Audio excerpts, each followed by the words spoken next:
ट्राइबिसिन एक बड़ी अच्छी मेडिसिन है मुर्गियों के लिए, और ये है भी सिर्फ मुर्गियों के लिए, दूसरों के लिए नहीं। ये इसका तरीका इस्तेमाल दिया हुआ है कि आपने इसका इस्तेमाल किस तरह करना है, पानी की मकदार कितनी डालनी है।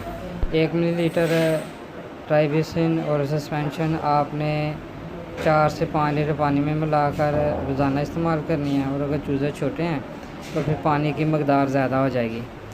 तो इसके जो आप बेहतर है कि ये देने से पहले आप चूज़ों को पानी ना दें, मतलब रात को आप उनको पानी ना दें और फिर सुबह आप उनको पानी में मिला के ये दें। ये 3 दिन या 5 दिन देनी होती है। इसका तरीका ऊपर लिखा हुआ है, आप अगर पढ़े लिखे हैं तो आप ऊपर पढ़ लीजिएगा। अगर आप नहीं भी पढ़े लिखे तो जहाँ से लें उनसे पूछ लें कि ये सिर्फ़ आपने ज़्यादा से ज़्यादा 5 दिन तक देनी है, इससे ज़्यादा नहीं देंगे।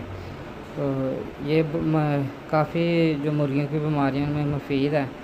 इसकी कीमत भी लिखी हुई है यहाँ, अभी तो 388 रुपये की है, तो कीमत कम और ज़्यादा हो सकती है, लेकिन ये बड़ी अच्छी मेडिसिन है। आप हर 3 से 4 माह के बाद जो है ना अपनी मुर्गियों को वैसे एक दफ़ा पिला दें। ये समझे एक तरह की आप वैक्सीनेशन ही कर देंगे।